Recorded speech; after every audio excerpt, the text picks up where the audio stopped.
Halo Sobat Ponsel Capital, kembali lagi dengan admin yang akan membahas pergerakan IHSG di hari Jumat lalu dan membahas saham-saham pilihan yaitu BNI, BRI Syariah, BRIS, dan BBRI. Oke, langsung aja kita mulai masuk ke pembahasan IHSG ya. Jadi kalau kita lihat overview IHSG, perdagangan kemarin koreksi lagi ya. Jadi IHSG sudah telah koreksi 7 hari perdagangan berturut-turut alias 7 hari candlestick merah ya. Sebenarnya koreksi ini wajar ya. Kita udah memprediksi koreksi ini akan terjadi karena sejak breakaway gap rally dari level 5.400 buat gap ke level 6.500 hanya dalam waktu singkat ya. Kalau kita lihat dari candlestick bulan 12 tanggal 11 sampai tanggal 21 Januari, berarti dari 12 ke 21 Januari, 12 Desember, itu kurang dari sebulan ya. Itu udah naik sangat banyak. Jadi penurunan IHSG ini sangat wajar. Kalau misalnya bertanya-tanya IHSG turun, beritanya apa? Nggak perlu berita ya. Jadi cukup melihat teknikalnya saja kita juga udah bisa memprediksi bahwa IHSG akan turun. Lalu pertanyaan berikutnya, seberapa jauh atau seberapa rendah lagi IHSG akan turun? Yang harus kita perhatikan adalah pertama kita cek dulu untuk moving average di EMA 60 ya. Jadi EMA 60-nya ini 5.923 sudah ketembus, oke. Dan mungkin berikutnya idealnya akan menguji support EMA 200 ya. Ini cukup jauh 5.400, cuman kalau bertanya mungkin nggak, sangat mungkin. Kenapa? Karena di sini ada gap. Itu yang pertama.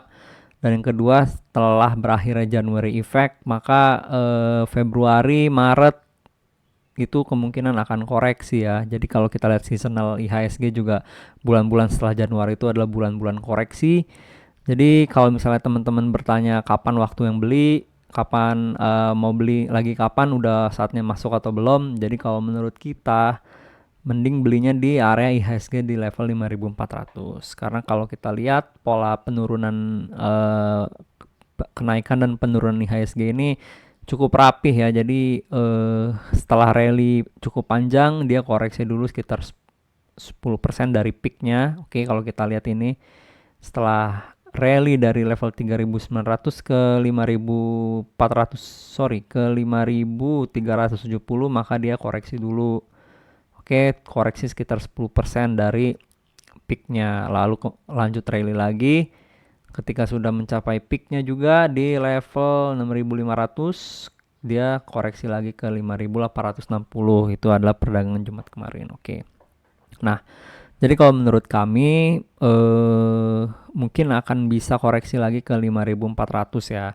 Tapi teman-teman kalau misalnya mau cicil beli dari level IHSG sekarang masih cukup berisiko karena EMA 60-nya baru aja ditembus. Jadi kemungkinan ini masih akan lanjut ya koreksinya. Tapi kalau misalnya menurut kita lebih bijak lagi kalau misalnya kalian mulai cicil belinya deket-deket sini ya, area gap ini.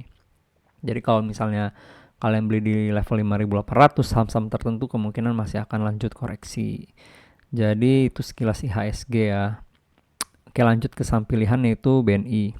Oke, untuk BNI cukup bagus walaupun penurunannya terkonfirmasi double top, tapi kita lihat bagus karena masih dijaga ya, area uptrend line-nya masih terjaga dan kemungkinan masih ada koreksi lanjutan di, kalau misalnya IHSG turun ya, kemungkinan BNI juga akan turun karena finance itu salah satu sektor yang ini bobotnya besar di IHSG. Jadi kalau indeks turun pasti finance juga akan ikut keseret gitu. Nah, kalau misalnya kalian beli di harga closing kemarin, masih ada potensi penurunan ke level gap yaitu di level 5.150 dengan potensi penurunan 7% alias 1 kali ARB ya guys ya. Jadi kalau misalnya kalian belinya di perdagangan kemarin closing, masih ada potensi 1 kali ARB lagi, atau misalnya tidak ARB, at least ada potensi penurunan 7%. ke level 5100. Cuma menurut kami 5100 ini adalah level ideal. Kenapa? Karena sudah risk and rewardnya masih lumayan bagus. Jadi kalau kalian beli di harga closing turunnya hanya 7%. Tapi kalau misalnya kalian just hold gitu ya, kemungkinan akan berpotensi menguji gap ini. Ya, agak jauh tapi ya masih sangat mungkin ya, karena IHSG juga bukan yang ini. IHSG juga masih dalam keadaan downtrend, jadi ada baiknya kalian jangan masuk sekaligus gitu. Jadi beli bertahap aja. Dan menurut kita buying zone-nya itu ada di area orange ini, area gap, dan dengan potensi ya ke 6.700. Kalau kita lihat berapa potensi upside-nya, di sekitaran upside sekitar dari level closing kemarin ya, sekitar 18,24%. Ya, 18,24% potensi upside-nya. Jadi kalau misalnya kalian beli BNI di closing kemarin, turunnya 7%, potensi upside 18%. Jadi kayak 18 bagi 7 tuh berapa ya? Hampir 2,8 kali risk rewardnya. Jadi menurut kami masih bagus kalau kalian beli BNI di closing kemarin, atau belinya lebih bagus lagi di sini gitu. Turunnya cuma 7%, naiknya 18,24% ya. Asalkan juga uptrend lainnya masih tetap terjaga. Jadi emang ini terkonfirmasi double top.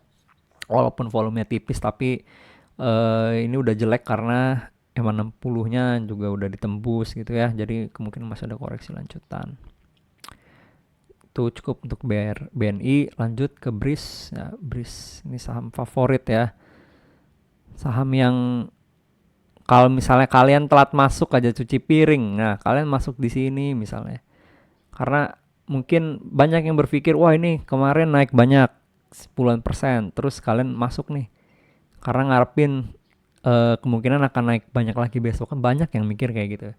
Padahal itu salah ya. Kalau nih ya, saya kasih tahu ya, kalau saham udah naik tinggi, kalian jangan kejar ya. Udah biarin aja.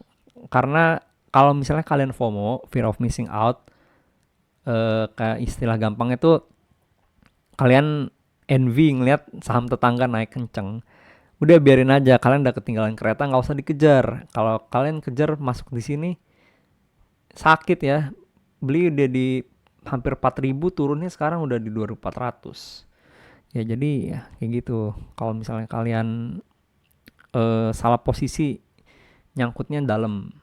Nah kalau kita lihat potensi BRIS ini, kemungkinan masih akan ada penurunan lanjut ya, setelah dia tembus terkonfirmasi di EMA 20 sudah tembus, bahkan sekarang akan menguji EMA 60-nya di 2292.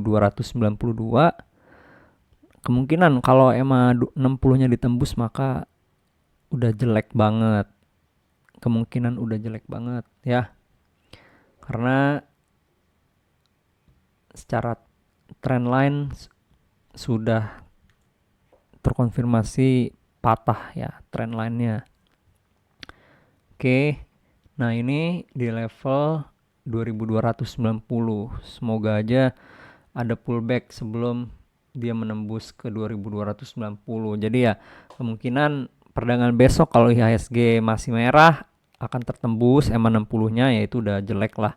Tapi kalau kita lihat uptrend lainnya juga masih bagus ya. Kalaupun turun ke level 1600 juga itu masih dibilang uptrend gitu loh. Jadi ya teman-teman yang mau masuk ya kalau bisa di dekat-dekat 1670 lah ya, atau mungkin bisa tunggu di sini. Ini menurut kita level gap ini 1170 ini target ya, target penurunan. Jadi kalau misalnya kita bicara target penurunan tuh bukan berarti dalam 5 hari langsung turun blok gitu ya. Nggak se ekstrim itu, pasti ada prosesnya. Di pullback dulu, lanjut turun lagi, bikin zigzag gitu loh. Ya apalagi ini udah apa namanya, udah tinggi banget gitu. Dan kalau kalian lihat overnya Breeze tuh serem-serem gitu kan. Nah, kalau misalnya kalian berpegangan dengan fundamental, sebenarnya menurut Mimin Breeze nggak jelek-jelek banget gitu. Apalagi dengan potensi merger dengan menjadi bank syariah terbesar di Indonesia, dan dengan size aset yang sangat besar dan potensi nasabah Muslim di Indonesia yang juga terbesar di dunia, itu menurut Mimin masih bagus banget dalam time frame 10 tahun ke atas sih. Jadi kalau kalian holdnya bulanan, harian, mingguan ya pasti pusing karena masih turun gitu. Tapi kalau kalian hold time frame-nya agak panjangan, 5-10 tahun tuh menurut Mimin masih bagus. Bisa kembali ke 4.000 bisa, tapi time frame-nya ya sangat panjang gitu. Mungkin dia turun dulu gitu kan.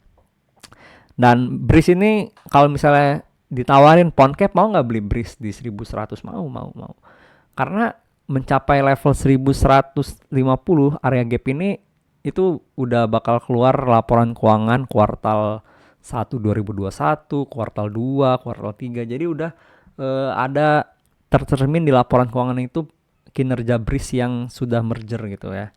Jadi kemungkinan itu juga jadi sentimen bagus juga kalau misalnya LK-nya bagus. Tapi untuk sekarang Breeze masih downtrend akut gitu ya. Kalau kita lihat RSI walaupun mengarah oversold, tapi kayaknya masih kemungkinan akan menguji EMA 60 dan kemungkinan besar akan ditembus EMA 60-nya.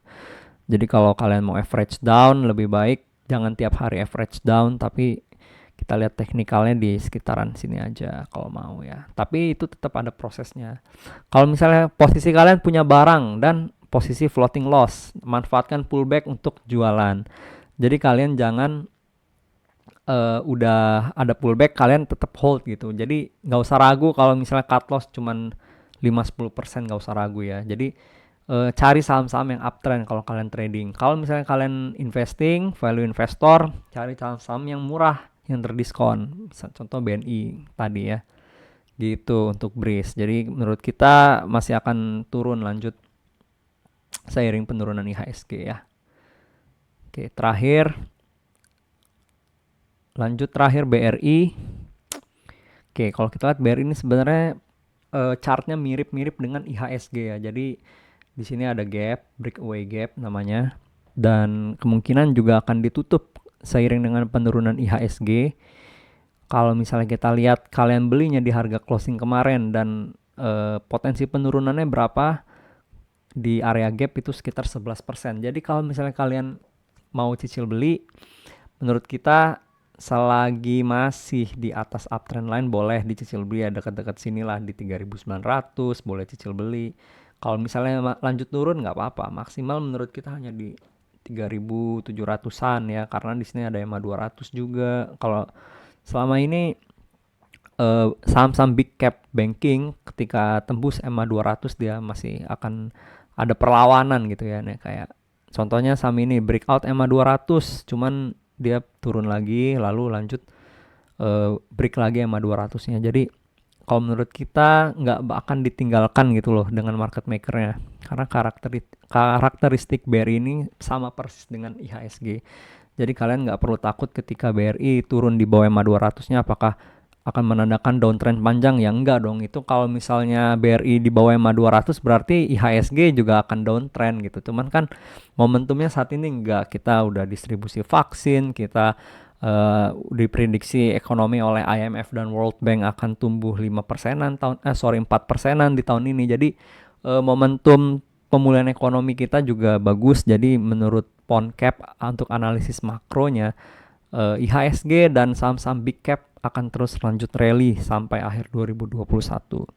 Kalau misalnya kalian dikasih BRI di harga 3.700, nggak usah ragu, langsung beli aja, cicil tapi belinya. Itu saran dari kita. Karena menurut kita view-nya untuk view akhir 2021 IHSG juga masih akan bullish dan mungkin akan memecahkan all time high-nya yang sebelumnya 2018 di 6.600. Ya kita nggak tahu all time high-nya mungkin di 6.800 atau 7.000, cuman menurut Mimin at the end of the year 2021 itu akan memecahkan all time high dari IHSG. Yang pasti saham-saham big cap seperti BRI juga pasti akan memecahkan all time high-nya yang terbentuk tahun ini ya. Tahun ini dong. 4.800 pasti tembus ya. Mungkin di atas 5.000 bisa. Oke geng, sekian aja pembahasan IHSG dan saham pilihan dari Ponsel Capital. Semoga saham dan portofolio kalian hijau terus. Saya admin undur diri, terima kasih sudah menyimak.